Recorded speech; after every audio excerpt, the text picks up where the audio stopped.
Hello everyone, आप सबका वांगशान bubble में फिर से एक बार बहुत बहुत बहुत स्वागत है। चलिए, I am the gong and you are the show के पार्ट 22 को शुरू करते हैं। अब तक हमने देखा था शाहजहान और ईबो एक आखिरी बार डेट पर गए हुए होते हैं और वहीं बातों ही बातों में ईबो शाहजहान को छेड़ देता है और शाहजहान ईबो के पीछे भागने लगता है।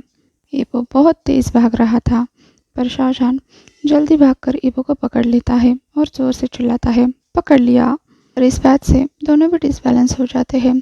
ईबो ज़मीन पर गिर जाता है और बिल्कुल उसके ऊपर शाहजहान। ईबो जोर से चिल्लाया, साथ में शाहजहान भी। ईबो ने रोल करके शाहजहान को नीचे गिराया और खुद उसके ऊपर आया। शाहजहान, जो अभी भी शौक से उबर रहा था, उसने देखा ईबो स्मोक कर रहा है, मतलब खतरे की घंटी। तभी ईबो ने शुरू किया, शो शो हमने कितने दिनों से नहीं किया, मुझे अभी करना है। ईबो की आवाज़ बिल्कुल गहरी हो गई थी और शाहजहान की आंखें उससे भी बड़ी। उसने कहा, क्या यहाँ? ईबो ने स्मोक करते हुए कहा, और कहा। शाहजहान चिल्लाया, नहीं। ईबो ने पूछा, क्यों? शाहजहान ने कहा, ये जगह। ईबो ने कहा, खुली है? शाहजहान चिल्लाया, हाँ। ईबो ने अपने आसपास देखा और फिर से शाहजहान से नजरें मिलाई। फिर से एक बार स्मोक। उसने कहा, ऐसा लग रहा है यहाँ पर बस हम दोनों ही हैं। यहाँ दिन में भी लोग नहीं आते, तो इस वक्त कहाँ से आएंगे? नहीं, शाहजहान ने कहा। ईबो समझाते हुए बोला, कम ऑन शो शो, इसके बाद मैं घर चला जाऊँगा और मुझे तुमसे मिलने नहीं दिया जाएगा जब तक कि अगले वीक मैं फ़्लाइट लेके यूएस से नहीं चला जाता। शाहजहान ने ईबो को एक शार्प लुक दिया और ईबो ने भी ऐसा ही किया। दोनों के बीच में घूरने की जैसी कंपटीशन चल गई, जहाँ शाहजहान आंखों ही आंखों में ईबो को डांट रहा था, गालियाँ दे रहा था और ईबो उसे मनाने की कोशिश कर रहा था। ठीक है, करो जो करना है, शाहजहान ने गाली देते हुए कहा, साथ ही पैंट की जिप भी खोल दी। ईबो की आंखें तो चमक उठी।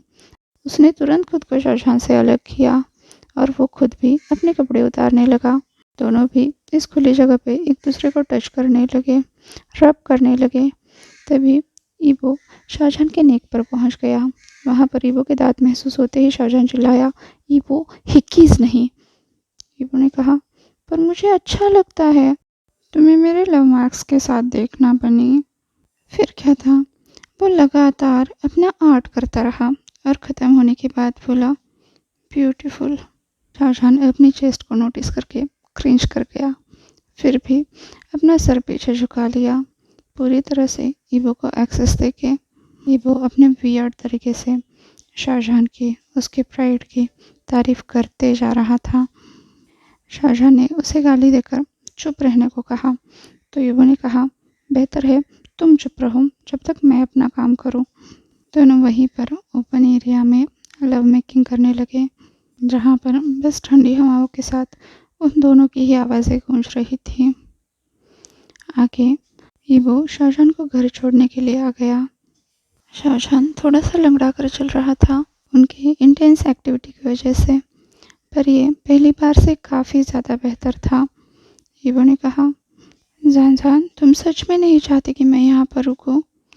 शाहजहान ने हल्के से नामे सिर हिलाया और चेहरे पर एक प्यारी सी स्माइल लेकर आया, ईबो को ये जताने के लिए कि वो बिल्कुल ठीक है। फिर धीमे से बोला, जितना तुम यहाँ रुकोगे उतना ही मेरे लिए मुश्किल होता रहेगा तुम्हें छोड़ना। ईबो ने शाहजहान को तुरंत हक कर लिया और कहा, बस मुझे रुकने के लिए कहो और मैं रुक जाऊँगा। मुझे फ़र्क नहीं पड़ता वो हिटलर गुस्सा हो या फिर मुझे वहाँ से दूर भगा दे। मुझे नहीं जाना वहाँ, मुझे बस तुम्हारे पास रहना है। ईबो की आवाज़ शेक कर रही थी। शाहजहान ने फिर से एक बार नामे सिर हिलाया, मुस्कुराया और फिर ईबो से अलग हुआ। ईबो की आंखों से आंखें मिलाते हुए उसने कहा, अगर तुमने ऐसा किया तो हमारे रिलेशनशिप को आगे बढ़ाने की आखिरी उम्मीद भी खो जाएगी। मैं तुम्हें जाने दे रहा हूँ ताकि तुम लौट कर वापस आ सको मेरे पास। जान, ईबो ने कहा। जान ने कहा, जाओ, बहुत देर हो रही है, रात को बाइक राइड करना तुम्हारे लिए ठीक नहीं है। शाहजहां ने ईबो का हाथ सहलाया। उसे दूर भेजना उसके लिए बहुत मुश्किल हो रहा था, उतना ही खुद के आंसू छुपाना। जान, ईबो बोला। जान ने कहा, जाओ ना, प्लीज़, मेरे लिए और मुश्किल मत बढ़ाओ। शाहजहां ने ईबो को धक्का देकर दूर किया। ईबो ने कहा, मैं नहीं जाना चाहता। जान ने कहा, नहीं, तुम्हें जाना होगा, प्लीज़ चले जाओ, मैं दरवाज़ा बंद कर रहा हूँ। जान ने ईबो को फिर से धक्का दिया, जो अभी भी अपनी जगह से नहीं हिला था। जान ने पीछे आकर दरवाज़ा बंद कर दिया और वहीं दरवाजे से सटकर बैठ गया, अपने घुटनों में सर झुकाकर। अब वो खुद के आंसू रोक नहीं पा रहा था। दूसरी तरफ ईबो अभी भी दरवाजे पर खड़ा था। उसने अपना माथा उस दरवाजे पर लगाया और कहा, शो शो, मैं तुम्हारे लिए वापस आऊँगा, मेरा इंतज़ार करना, मैं वेडिंग रिंग के साथ वापस आऊँगा। शाहजहां को ये बहुत फ़नी लगा, पर वो हंसा नहीं, बस बुदबुदाया, सिल्ली लड़के, तुमसे अपनी कस्टमाइज रिंग लेना भी नहीं हुआ और तुम वेडिंग रिंग की बात कर रहे हो। ये वो धीरे धीरे वहाँ से पीछे हटा, 4th फ्लोर से पार्किंग तक आ गया। मौसम काफ़ी ठंडा हो चुका था। ईबो ने जो बाइक बम्पर पहना था उससे भी उसे ठंड लग रही थी, पर ईबो ने अपना हेलमेट पहन लिया और तुरंत इंजन स्टार्ट कर दिया।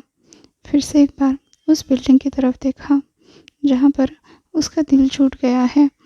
कुछ ही सेकंड्स में उसकी बाइक बिजी हाईवे पर थी, टूटे दिल और हाई स्पीड के साथ। दिन गुजरते गए। ईबो और शाहजहां दोनों अपने डेली रूटीन में बिजी हो गए। ईबो कॉलेज जाता था, दोस्तों के साथ हैंग आउट करता था और शाहजहां अपने शेड्यूल में बिजी हो गया था। Reports, clients, home tours, admissions, meetings और बाकी सब कुछ। एक बार ऐसे ही वो एक क्लाइंट को घर दिखाने के लिए गया था, तभी वो किसी से टकराया। मुड़ा तो वहाँ पर ईबो था, जो अपने फ्रेंड्स के साथ वहाँ पर आया था।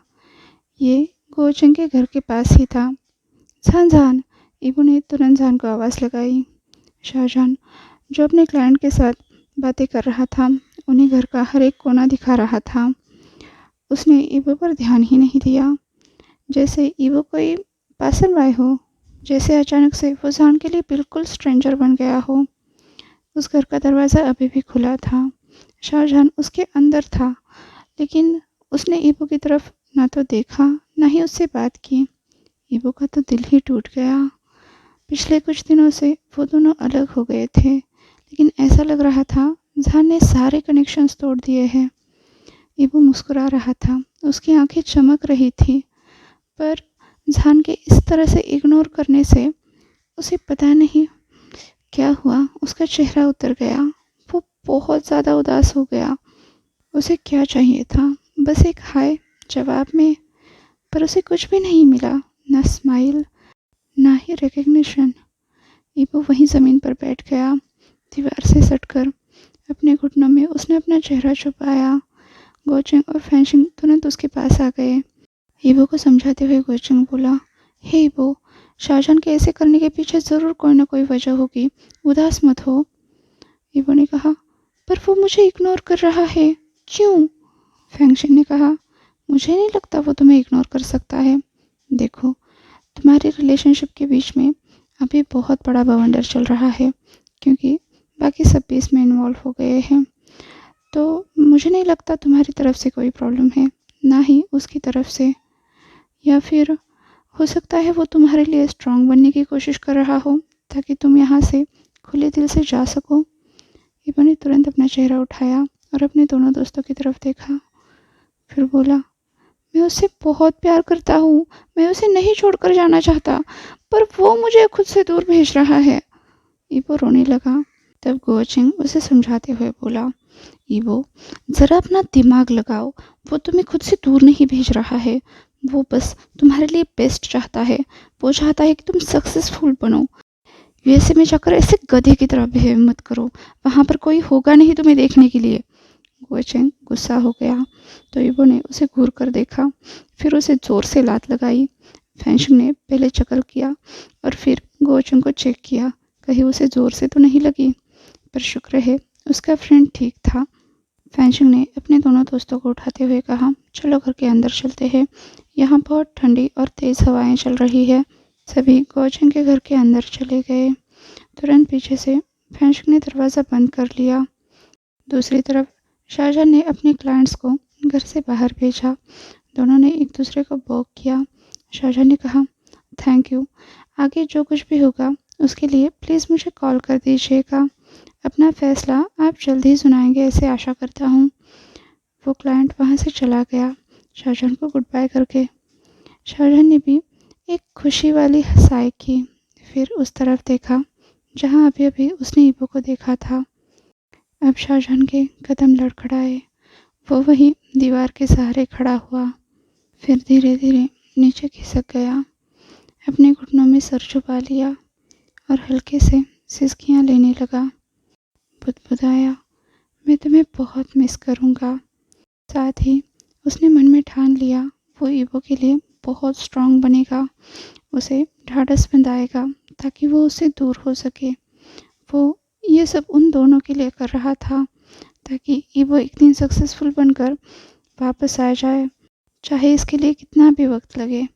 वो इसे एक चैलेंज की तरह ले रहा है और उसके प्यार को इस मुश्किल पर घिसकर ही आगे बढ़ना है। 1-2 दिन और बीत गए। अगले दिन ईबो को यूएसए के लिए जाना था। दोनों दिल बहुत बुरी हालत से गुजर रहे थे। एक दूसरे से मिलने के लिए तड़प रहे थे। खास करके ईबो, वो ऐसे नहीं जा सकता। दूसरी तरफ शाहजहां को भी बिल्कुल नींद नहीं आ रही थी। उसका दिल बहुत तेज धड़क रहा था, यहाँ तक कि उसे अपनी धड़कनें साफ सुनाई दे रही थी। वो बेड पर लेटा हुआ था, करवटें ले रहा था, यहाँ तक कि उसने अपने सर पे तकिया ओढ़ लिया और कुछ ही देर में उसे दूर फेंक दिया। फिर अपने चेहरे पर वो जोर से मसलने लगा। तभी अपना फ़ोन उठाया। वहाँ पर स्क्रॉल करते करते उसे ईवो की काफ़ी सारी तस्वीरें मिली जब वो हंस रहा था, मुंह बना रहा था, प्यार से मुस्कुरा रहा था, भुएं सिकुड़ रहा था, गुस्सा कर रहा था। स्क्रॉल करते करते शाहजहां एक इमेज पर आकर रुक गया। उसमें उन दोनों की इमेज थी। शाहजहां तो कैमरा की तरफ देख रहा था, पर ईबो शाहजहां की तरफ। शाहजहां बुदबुदाया, वो मुझसे प्यार करता है, मुझसे भी ज़्यादा। उसने ईबो की तस्वीर पे अपना हाथ फिराया और अपने होंठ दबा लिए। उसकी आंखें फिर से झलकने वाली थी, पर तभी उसके फ़ोन पर इनकमिंग कॉल आने लगा और जब उसने कॉलर आईडी देखा वो बहुत ज़्यादा सरप्राइज़ हो गया था। वहाँ पर वो द आयरन लिखा था, मतलब लव। शाहजहां तो स्क्रीन की तरफ देखता ही रह गया। उसका दिल फिर से ज़ोरों से धड़कने लगा। वो समझ नहीं पा रहा था कि कॉल को आंसर करना चाहिए या फिर इग्नोर करना चाहिए, पर फिर उसने आंसर करने का तय किया। पर जब तक वो अपनी हिम्मत जुटा रहा था, वो कॉल जवाब दे गया, बंद हो गया और तभी वहाँ पर एक वॉइस मेल आ गया ईबो की तरफ से। शोशो, क्या हम आखिरी बार मिल सकते हैं मेरे जाने से पहले? लोग कहते हैं कि प्यार करने के पीछे कोई वजह नहीं होती, पर मुझे वजह चाहिए तुमसे, ताकि मैं तुम्हारे पास लौट कर आ सकूं। कल सुबह 8 बजे मैं तुम्हारा हमारे सेक्रेट प्लेस पे इंतज़ार करूंगा। ईबो की आवाज़ दूसरी तरफ से आ रही थी, जो शाहजहां स्पीकर पे सुन रहा था। उसके बदन पर रोमांच आ गए, हाथ कांपने लगे। वो इस लड़के को बहुत मिस कर रहा था, पर वो उसे मिलने के लिए नहीं जा सकता था। अगर वो उसके सामने गया तो शायद वो ईबो को कभी जाने ही नहीं देगा। वो सारी चीज़ें बिगाड़ के रख देगा। वो इतना सेल्फिश तो नहीं हो सकता कि वो अपनी खुशी के लिए ईबो की ज़िंदगी से खिलवाड़ करे, उसके फ्यूचर से खिलवाड़ करे। ये लड़ाई उसकी किसी और के साथ नहीं है, ये उनकी लड़ाई है खुद के साथ। खुद के इमोशन से लड़कर ही वो अपना फ्यूचर बेहतर कर सकते हैं। ये सारी बातें सोचते हुए कब शाहजहां की आंख लग गई उसे खुद पता नहीं चला। अगले दिन जब उसकी आंखें खुली, वो अभी भी अच्छी नींद में था, सोना चाहता था, क्योंकि उसे बहुत प्यारा सपना आया था वो तो इस जंग में ही रह गया कि वो सपनों की दुनिया में रहे या असली दुनिया में वापस आ जाए। पर धीरे धीरे उसने आंखें खोली, अपने आसपास देखा। ये जगह जानी पहचानी थी। हाँ, ये उसका खुद का रूम था। यहाँ की स्मेल भी फेमिलियर थी, ऐसी स्मेल जिसका वो आदी बन गया है, ईवो की स्मेल। उसने उस तरफ देखा जहाँ सफ़ेद तकिए पे ईवो सोया करता था, पर आज वो वहाँ नहीं था। और जान ने ईवो के जाने के बाद वहाँ की सिलवटें तक नहीं हटाई थी। फिर जान ने दूसरी तरफ देखा, साइड टेबल की तरफ, जहाँ पर अलार्म क्लॉक था। जिसे देखते ही वो कूद कर खड़ा हो गया और तुरंत बाथरूम में भागा। कुल्ला किया, मुंह पर पानी मारा और टॉवल से मुंह पोंछते हुए तुरंत बाहर भागा। यहाँ तक कि उसने अपना स्लीपिंग अटायर तक चेंज नहीं किया। उसी वाइट टी और स्वेट पैंट में वो सीधा घर से बाहर भागा, अपनी कार लेकर। दूसरी तरफ ईवो उसी सेक्रेट प्लेस पर था, इंतज़ार कर रहा था। अभी 7:54 हो रहे थे। उसने पीछे देखा, कहीं वहाँ पर कार पार्क तो नहीं है, पर वहाँ पर कोई भी नहीं था, एक सिंगल सोल भी नहीं। ईवो बुदबुदाया, वो आएगा। उसके हाथ में एक छोटा सा वाइट बॉक्स था जो ग्लिटरी ब्लू कलर के रिबन से बंधा हुआ था। उसने अपनी खुद की उंगलियों की तरफ देखा, जहाँ पर वाइट गोल्ड बीवीएलकारी रिंग थी, जो उसने खुद ही अपने रिंग फिंगर में पहन रखी थी। वो फिर से बुदबुदा रहा था, वो आ जाएगा। अभी 8:10 हुए थे। ईवो बुदबुदा रहा था, वो आएगा, मैं इंतज़ार करूँगा, मुझे भरोसा है वो ज़रूर आएगा। पर इस बार उसकी आवाज़ कांप रही थी। उसके अंदर बहुत सारे इमोशंस दौड़ लगा रहे थे। सांसें अटक रही थी, सिसकियों की शक्ल में बाहर निकलने की कोशिश कर रही थी। तुम अभी तक क्यों नहीं आए? ईवो बुदबुदाया। उसकी आंखें छलक उठी। तभी उसका फ़ोन बजने लगा। उसने चौंक कर तुरंत उसे उठाया और कॉलर आईडी देखते ही उसका चेहरा उतर गया। वो किसी और की उम्मीद लगाए बैठा था, पर ये कॉल उसके भाई की तरफ से था। ईवो ने फ़ोन पिक किया और कहा, हाइका। दूसरी तरफ से हाइकवान ने कहा, ईवो, तुम अपनी फ़्लाइट के लिए लेट हो जाओगे, जल्दी यहाँ आ जाओ। तुम वहाँ पर कर क्या रहे हो? ईवो ने कहा, आ रहा हूँगा। हाइकवान ने कहा, ठीक है, जल्दी आना, फ़्लाइट थोड़ी ही देर में निकल जाएगी। ईवो ने कॉल कट कर दिया, फ़ोन को फिर से अपने जींस के पॉकेट में रखा और फिर वो मुड़ा दूसरी तरफ, जहाँ पर उसने अपनी कार पार्क की थी। जब ईवो वहाँ से चला गया, एक आकृति पेड़ के पीछे से बाहर निकली। ये शाहजहां था। वो लगभग 10 मिनट पहले से ही वहाँ पहुँच चुका था, पर ईवो का सामना करने का ढाढ़स उसमें नहीं था, ना ही उससे मिलने का। ईवो के जाने के बाद वो बहुत ज़ोर से रोने लगा, इतनी ज़ोर से कि उसका सारा दर्द, उसके सारे आंसू उसके दुख को अपने साथ ले जाए। पर ऐसा नहीं होने वाला था। शाहजहां ज़ोर से कह रहा था, मैं तुम्हारा इंतज़ार करूँगा, भरोसा रखो, मैं इंतज़ार करूँगा। वो बुदबुदा रहा था, पर मैं नहीं चाहता था तुम मुझे इस तरह से रोते हुए देखो। मुझे माफ़ कर दो। मेरे आंसू तुम्हें कभी जाने नहीं देते, तुम्हें अपना फ्यूचर नहीं बनाने देते, और मैं ऐसा होने नहीं दूँगा। मुझे माफ़ कर दो। दूसरी तरफ ईवो एयरपोर्ट पर पहुँच गया, अपना बोर्डिंग पास कलेक्ट किया, अपने बैकपैक को शोल्डर पर रखा, अपने पेरेंट्स और ब्रदर से मिला। वहाँ पर अच्छे बच्चे बनकर रहना, वो कोई बखेड़ा मत खड़ा कर देना, और यहाँ की तरह वहाँ भी बहुत अच्छे दोस्त बना लेना। वालिद ने अपने बेटे से कहा। ईवो ने कहा, मैं ठीक हूँ मॉम। वालिद ने कहा, तुम्हारा संजान यहाँ पर बिल्कुल सेफ रहेगा, मैं उस पर नज़र रखूँगी और उसे तुमसे किसी को नहीं छीनने दूँगी। ईवो मुस्कुराया और पीछे से वांग यूंग चिल्लाया, वालिद। वालिद ने कहा, क्या क्या मुझे अपने सन इन लॉ की केयर नहीं करनी चाहिए? मुझे उसे भी प्रोटेक्ट करना पड़ेगा। तुम? मैं इसे नहीं सह सकता। ईवो, बस चलो यहाँ से। वांग यूंग ने ईवो को वहाँ से ले जाने की कोशिश की, ईवो तुरंत अपनी माँ के गले लगा और बोला, मैं आपको मिस करूँगा मॉम। वालिन ने कहा, सब ठीक है, परेशान मत हो, तुम जल्द ही अपने सनसन को देख पाओगे। उसने ईवो की पीठ पर थपथपाया। ईवो ने कहा, पूरे 2 साल है मॉम। उसकी माँ ने कहा, हाँ बस 2 साल है बेटा। ईवो ने कहा, वैसे तो उसके जाते ही 2 घंटे में ही मैं उसे मिस करने लगता हूँ। वालिन ने कहा, कुछ ज़्यादा ही नहीं हो रहा। तभी हाइक्वान ने ईवो को आवाज़ लगाई, ईवो। ईवो तुरंत हाइक्वान की तरफ मुड़ा तो हाइक्वान ने एक छोटा सा वाइट बॉक्स ईवो की तरफ पकड़ाते हुए कहा, ये छूट गया था कार में। ईवो उस बॉक्स को घूरने लगा। फिर वो हाइक्वान की तरफ देखकर बोला, हाइका, इसे मैं शाहजहां को देना चाहता था, क्या आप इसे मेरी तरफ से उसे दे दोगे? हाइक्वान मुस्कुराया और ईवो की तरफ देखकर उसने नोट किया और ईवो मुस्कुराया। फिर अपने भाई के गले लगते हुए बोला, लगता है मेरा जाने का समय हो गया भाई।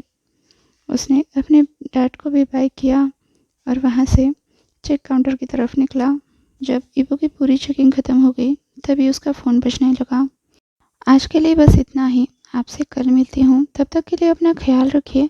वीडियो पसंद आया हो तो लाइक, शेयर और कमेंट कर दीजिए। और हाँ, अभी तक चैनल को सब्सक्राइब नहीं किया है तो सब्सक्राइब भी कर दीजिए और वांगशान बबल में खुश रहिए। Thank you.